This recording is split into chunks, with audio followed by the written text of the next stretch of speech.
Hello, great മീഡിയാസിലേക്ക് സ്വാഗതം. മമ്മൂട്ടി നായകനായി എത്തുന്ന Dominic and the ladies purse തിയേറ്ററുകളിലേക്ക് എത്താൻ 9 ദിനങ്ങൾ കൂടെ മാത്രം ബാക്കി നിൽക്കുകയാണ്.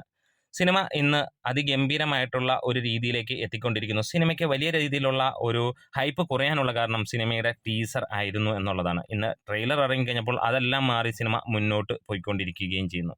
ഇന്ന് പുതിയ അപ്ഡേറ്റുകൾ പുറത്തു വരുമ്പോൾ അവർ തന്നെ പറയുന്നു ഇത് ചെറിയ സിനിമയായി കാണണ്ട എന്നുള്ളത്. എന്താണേലും ഒരു വ്യത്യസ്തത പുലർത്തുന്ന സിനിമ തന്നെയായിരിക്കും. മമ്മൂട്ടി കമ്പനി ഒരു സിനിമ ചെയ്യുമ്പോൾ നമുക്ക് ഉറപ്പിക്കാം അതിനകത്തിൽ ക്വാളിറ്റി ബേസ് നോ കോംപ്രമൈസ് ആണ്. അതുപോലെ തന്നെ വ്യത്യസ്തതയിലും നോ കോംപ്രമൈസ്. പ്രത്യേകിച്ച് മമ്മൂട്ടി ഒരു സിനിമ ചെയ്യണമെങ്കിൽ അദ്ദേഹത്തിന് എന്തെങ്കിലും ചെയ്യാനുള്ള സിനിമ, അല്ലാണ്ട് കാശിൻ്റെ പുറകെയോ അല്ലെങ്കിൽ സ്റ്റൈലിൻ്റെ പുറകെയോ മാത്രം പോകുന്ന, ഈ സ്റ്റൈലാണെങ്കിൽ പോലും അതിലും വെറൈറ്റി ഉണ്ടായിരിക്കും എന്നുള്ളതാണ്. സമീപകാലത്തിറങ്ങിയ മമ്മൂട്ടിയുടെ ചിത്രങ്ങളെല്ലാം തന്നെ നമുക്ക് അങ്ങനെ തന്നെയുള്ള അനുഭവമാണ്. എന്താണ് ഒരു സൂപ്പർ താരത്തിൽ നിന്ന് അല്ലെങ്കിൽ ഒരു മികച്ച സീനിയർ താരത്തിൽ നിന്ന് പ്രതീക്ഷിക്കുന്ന അഭിനയം, അതുതന്നെയാണ് ഇന്ന് മമ്മൂട്ടി നൽകിക്കൊണ്ടിരിക്കുന്നതും.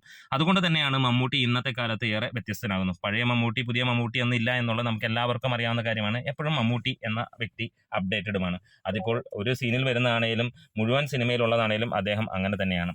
ഇവിടെ നമുക്കൊരു കാര്യം മനസ്സിലാവുന്നു, Dominic and the ladies purse എന്ന ചിത്രം ചെറിയ സംഭവമായിട്ടല്ല വരാൻ പോകുന്നത്, മികച്ച ഒരു സിനിമ തന്നെയായിട്ടാണ് വരാൻ പോകുന്നത് എന്നാണ്. എന്തായാലും നിങ്ങൾക്ക് ഇതിൻ്റെ പുതിയ ടീസറും കാര്യങ്ങളുമൊക്കെ കണ്ടപ്പോൾ എന്താണ് തോന്നിയത്, പുതിയ പോസ്റ്ററുകൾ കണ്ടപ്പോൾ എന്താണ് തോന്നിയതെന്ന് പറയാം. എന്തായാലും ഈ ഒരു 23-ാം തീയതി സിനിമ എത്തുമ്പോൾ ആരൊക്കെയാണ് ഈ സിനിമയ്ക്ക് വേണ്ടി കാത്തിരിക്കുന്നത് എന്നെല്ലാം ഒന്ന് കമൻസിലൂടെ പറയാം.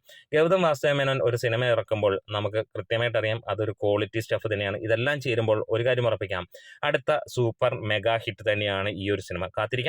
സിനിമയുടെ വിജയത്തിന് വേണ്ടി ആശംസകൾ നേരുന്നു. Great medias.